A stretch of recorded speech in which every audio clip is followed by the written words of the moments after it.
اعوذ باللہ من الشیطان الرجیم بسم اللہ الرحمن الرحیم الحمدللہ الذی جعل کمال دینہ و تمام نعمتہ بولایت علی بن ابی طالب علیہ السلام والصلاة والسلام علی سید الانبیاء والمرسلین وآلہ طیبین الطاہرین المعصومین اما بعد فقد قال امیر المؤمنین علی بن ابی طالب علیہ السلام بسم اللہ الرحمن الرحیم دعونی والتمسوا غیری فإنا مستقبلون امرا له وجوه وألوان لا تقوم له القلوب ولا تثبت علیہ العقول۔ ناظرین عام قدر سامعین محترم السلام علیکم ورحمۃ اللہ۔ درس نہج البلاغہ کا خطبہ نمبر 31 میں ہم پہنچ چکے ہیں۔ اس خطبے میں امیر المومنین نے بہت ہی اہم چیزوں کی جانب ہمیں متوجہ کیا، وہ یہ کہ خلافت قریش کا جنازہ نکل گیا تو قریش سمیت سارے مسلمان مجبور ہوئے کہ وہ خلافت حضور کے حوالے کریں جو اللہ و رسول اور قرآن کے خلاف غصب کی تھی۔ سب سے پہلی بات کہ علی علیہ السلام خلافت قبول کرنے سے انکار اور انہیں مزید تجربہ کرانے کو تیار تھے۔ دوسری یہ کہ مجھے میرے حال پر چھوڑ دو اور پہلے کی طرح کسی اور کو اپنا خلیفہ بنا لو۔ اور تیسری، حکومت ہاتھ میں لوں گا تو تم میں سے کسی کی رائے اور مشورہ نہ سنوں گا، تمہیں اپنے علم سے دھکیل کر چلاؤں گا۔ اور چوتھی بات کہ حالات اتنے پیچیدہ اور بدترین ہیں کہ بتائی جائے تو تمہاری عقلیں اور دل ماننے کو تیار نہ ہوں گے، اور گمراہی کا اندھیرا چھایا ہوا ہے، حق کا پہچاننا مشکل ہے، اور حاکم نہ بناؤ، مجھے وزیر رہنے دو۔ آئیے خطبے میں چلتے ہیں۔ مولا فرماتے ہیں کہ تم لوگ مجھے رہنے دو اور میری جگہ میرے علاوہ کسی اور سے خلیفہ بن جانے کے لیے التماس کرو۔ بلا شبہ ہم سب ایسے پیچیدہ منصوبے سے دوچار ہونے والے ہیں جس کے بہت سے پہلو اور طرح طرح کے رنگ ہیں، جو ابھی سے بتا دوں تو نہ تمہاری دل اس کا سامنا کرنے کو تیار ہوں گے اور نہ تمہاری عقلیں اس پر یقین کریں گی، اور نتیجہ یہ ہے کہ مجھے آفاق پر گمراہی اور بغاوت کے بادل چھائے ہوئے نظر آ رہے ہیں، اور دلیل و حجت انکار کی طرف مائل ہیں۔ ساتھ ہی یہ بھی جان لو کہ اگر میں نے تمہارے کہنے سے حکمرانی قبول کر لی تو میں تمہیں حالات کے ساتھ اس طرز حکمرانی پر چلاؤں گا جو میرے علم میں ہے، اور تم میں سے کسی کی نہ کوئی بات قبول کروں گا اور نہ کسی کی ناراضگی اور عتاب کی پرواہ کروں گا، اور اگر تم مجھے اپنا خلیفہ بنانا ترک کر دو تو میں تمہاری طرح رعایا میں کا ایک فرد ہوں گا، اور شاید رعیت ہوتے ہوئے میں تمہاری باتیں زیادہ دلچسپی سے سنوں اور اس شخص کا بھی زیادہ فرمانبردار رہوں جسے تم اپنی حکومت سونپ کر اپنا خلیفہ بنا لو، اور میرا تمہارے لیے وزیر بن کر رہنا خلیفہ بن کر رہنے سے بہتر ہوگا۔ خطبہ نمبر 132۔ اس خطبے میں امیر المومنین کا جو عنوان ہے سلونی قبل ان تفقدونی، سلونی کے ماتحت ایسے دعوے جو غیب دانی کی دلیل ہیں۔ پہلی بات کہ بنی امیہ کی حکومت میں امت کا حال، دوسری فتنوں کی اطلاع اور شناخت، تیسری قیامت تک تمام تفصیلات کا علم ثابت ہو گیا، اور پیروں اور مریدوں کا آپسی سلوک، اور آپ کے بعد بھی اہل بیت کا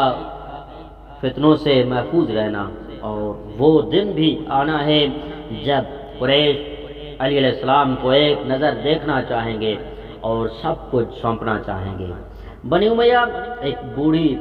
کٹھنی اور اونٹنی کے مانند ان کے زمانے میں حق پرست مصیبت میں اور باطل پرست محفوظ رہے گا۔ آئیے خطبے میں چلیں۔ مولا فرماتے ہیں حمد و ثنا خداوندی کے بعد لوگوں سنو کہ میں نے فتنہ کی آنکھوں میں شگاف کر دیا اور میرے علاوہ کوئی بھی اس فتنے کے مقابلے کے لیے اس وقت جرأت نہ کر سکتا تھا، جبکہ اس کی تاریکیاں موجیں مار رہی تھی اور اس کی شدت فراوانی پر تھی۔ چنانچہ مجھ سے تم جو چاہو پوچھ لو قبل اس کے کہ مجھے اپنے ہاتھوں سے گنوا بیٹھو۔ چنانچہ اس ذات پاک کی قسم جس کے ہاتھوں میں میری موت و حیات ہے،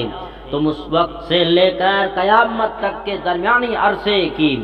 جو بات مجھ سے دریافت کرو گے وہ میں بتاؤں گا، اور اگر کسی ایسے گروہ کی بات یا متعلقہ حالات دریافت کرو جس نے 100 آدمیوں کو ہدایت کی ہو اور 100 کو گمراہ کیا ہو، تو میں تمہیں بتاؤں گا کہ دعوت کا دینے والا کون تھا، اور یہ بھی بتاؤں گا کہ اسے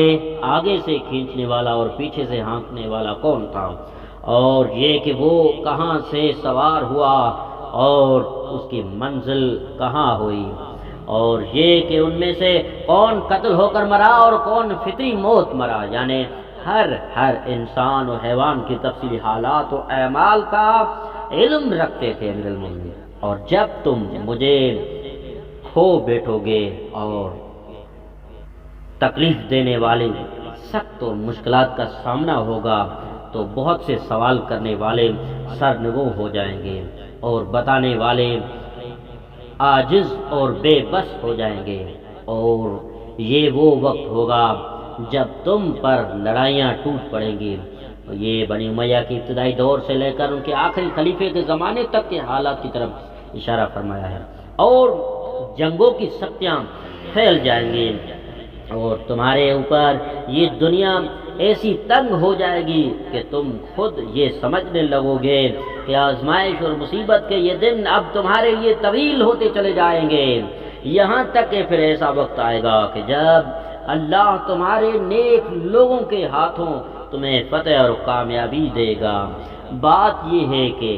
جب فتنے اٹھتے ہیں تو ہر طرف اور ہر کام میں شبہات پھیل جایا کرتے ہیں، اور جب پیچھے ہٹتے ہیں تب تنبیہ کر دیتے ہیں۔ مطلب یہ کہ آتے ہیں تو پہچانے نہیں جاتے، پلٹتے ہیں تو پہچانے جاتے ہیں۔ وہ ہوا کی مانند گھومتے اور چکر مارتے ہیں رہتے ہیں، اور اس لیے کوئی آبادی ان کے جپٹنے میں آ جاتی ہے اور کوئی ان سے رہ جاتی ہے۔ خبردار ہو جاؤ کہ بلا شبہ میرے نزدیک تمہارے لیے بنی امیہ کا فتنہ سب فتنوں سے زیادہ خوفناک ہے، اس لیے کہ وہ خود اندھا ہے اور اسے نہ خود نظر آتا ہے اور نہ دوسرے دیکھنے والوں کو اس کے دوران کچھ نظر آتا ہے، اور اس کے اثرات ویسے تو عمومی حیثیت رکھتے ہیں اور ویسے اس کی بلاؤں میں خصوصیت بھی ہے، اور یہ کہ جو اس فتنے کے دوران بابصیرت لوگ ہوں گے ان پر اس کی مصیبتیں خصوصاً اثر انداز ہوگی۔ اس کے بلائیں ان لوگوں تک پہنچنے میں غلطی کر جائیں جو اس کی طرف سے بے بصیرت ہوں گے، اور قسم خدا میرے بعد تم بنی امیہ کو اپنے لیے برے حکمران پاؤ گے۔ وہ اس بوڑھی اونٹنی کی مانند ہوں گے جو کہ منہ سے کاٹتی ہو اور ادھر ادھر ٹانگیں لاتے مارتی ہو، اور دودھ نکالنے والے کو ٹانگوں سے ہٹاتی ہو اور دودھ دینے سے منع کرتی ہو۔ وہ برابر تمہارا صفایا کرتے رہیں گے یہاں تک کہ صرف ان کو چھوڑیں گے جو ان کے لیے مفید ہوں گے، اور اسے چھوڑیں گے جو کم از کم نقصان پہنچانے والا نہ ہو۔ ان کی بلائیں اور مصیبتیں تمہیں برابر گھیرے رہیں گے یہاں تک کہ یہ حالات ہو جائے گی کہ تم ان سے انصاف طلب کرو گے، اور وہ تمہاری مدد اسی طرح کریں گے جیسے ایک آقا اپنے زر خرید غلام کی مدد کرتا ہے، یا ایک پیر و مرشد اپنے مرید اور خدمت گزار کی مدد کیا کرتا ہے۔ تم پر ان کا فتنہ اس طرح وارد ہوگا کہ تمہیں اسے ڈر معلوم ہونے لگے گا، اور اس میں عہد رسول سے پہلے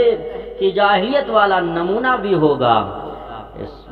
نہ اس میں ہدایت کا کوئی مینار نہ ملے گا اور نہ رہنمائی کرنے والا کوئی اور نشان ملے گا۔ ہم اہل بیت قریش کے فتنوں سے محفوظ اور نجات یافتہ ہیں، اور نہ ہم ان فتنوں کی طرف دعوت کرنے یا تبلیغ کرنے والے ہیں۔ پھر اللہ تمہیں ایک ایسے شخص کے ہاتھوں ان کے فتنوں سے نجات دے گا، اور تمہیں فتنوں سے اسی طرح جدا کر کے مسرور ہوگا جیسے کھال کو گوشت سے جدا کیا جاتا ہے، اور انہیں عذاب دے گا، اور انہیں بڑی تندی اور سختی سے ہانکے گا، اور بہت کڑوے جام پلائے گا، اور صبر آزما تکلیف دے گا۔ اگر انہیں تلوار کی باڑ پر رکھ لے گا، یعنی ان کے روبرو تلوار کے سوا اور کچھ پیش نہ کرے گا، اور انہیں خوف و وحشت کے علاوہ اور کسی چیز میں مصروف نہ رکھے گا، اور وہ وہی وقت ہوگا کہ جب قریش یہ تمنا کریں گے کہ وہ مجھے دیکھنے کے بدلے میں ساری دنیا اور جو کچھ ساری دنیا میں ہے سب کچھ دے تاکہ میں اس چیز کو قبول کر لوں کہ جس میں سے وہ آج مجھے تھوڑا سا بھی دینے کو تیار نہیں ہوتے۔ وہ مجھے صرف اتنی دیر دیکھنے کی تمنا کریں گے جتنی دیر میں ایک اونٹ ذبح کیا جاتا ہے۔ والسلام علیکم ورحمۃ اللہ وبرکاتہ۔